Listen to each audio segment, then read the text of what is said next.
நாம் அரசாங்கம் ஒரு திட்டம் போடுகிறோம் என்று சொன்னால் அந்த திட்டம் மக்களுக்கு போய் சேர வேண்டும் என்று சொன்னால் அது அரசு அலுவலர் கையில் தான் இருக்கிறது. அதனால் சொல்லுகிறேன், உங்க அலுவலர் எங்க அலுவலர் கிடையாது. நேற்று பூரா எங்களுக்கு சலாம் போட்டவங்க தான் இன்னைக்கு உங்களுக்கு சலாம் போட்டுக்கிறாங்க. அரசு அதிகாரி பொதுவானவர்கள் தான்.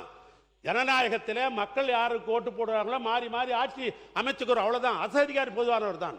அந்த அரசு அதிகாரிகளுக்கு நல்லதே செய்ய வேண்டும் என்று எண்ணிய முதல்ல யார் தெரியுமா? என் அண்ணன் கலைஞர் தான் அரசு அலுவலர்களுக்கு உதவி செய்ய வேண்டும் நினைத்தவர்.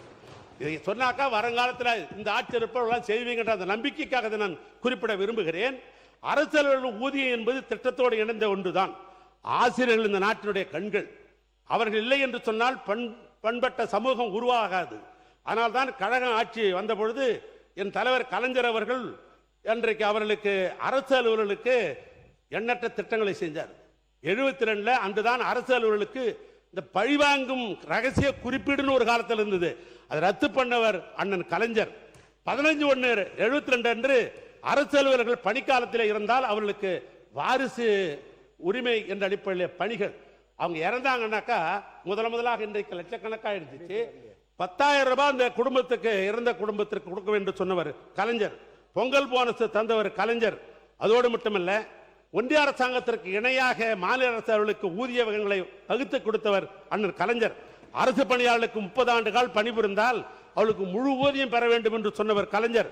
15 நாட்கள் ஈட்டிய விடுப்பை ஒப்படைத்தால் அதற்கு பணப்பயன் கொடுக்கும் என்று சொன்னவர் கலைஞர். 2008 அரசு பணியாளர்களுக்கு புதிய மருத்துவ காப்பீட்டத்தை கொண்டு வந்தவர் கலைஞர். அரசு ஊழியர்களுக்கு ஓய்வும் போது பணிக்கொடை 20 லட்சத்திலிருந்து 25 லட்சமாக ஆக்கியது திராவிட மாடல் ஆட்சியில அண்ணன். இதெல்லாம் சொல்லிட்டேன். ஒன்றே ஒன்று நான் கேட்க விரும்புவது இல்லை, நான் ஒன்னே ஒன்று தான் கேட்கிறேன். இதை ஒன்னே ஒன்று, பில்டிங் ஸ்ட்ராங்கு ஆனா பேஸ்மெண்ட் வீக்கு அப்படின்றத பேசுங்க. முடிச்சிருங்க. செய்திகளை உடனுக்குடன் தெரிந்து கொள்ள கீழ்கண்ட கேபிள் மற்றும் டிடிஎச் நெட்வொர்க்குகளில் எம் நாடு செய்தி தொலைக்காட்சியை காணுங்கள். பாதகம் செய்பவரை கண்டால் நாம் பயம் கொள்ளலாகாது பாப்பா. மோதி மிதித்து விடு பாப்பா, அவர் முகத்தில் உமிழ்ந்து விடு பாப்பா. அண்மை செய்திகளை உடனுக்குடன் தெரிந்து கொள்ள இணைந்திருங்கள் எம் நாடு தொலைக்காட்சியுடன்.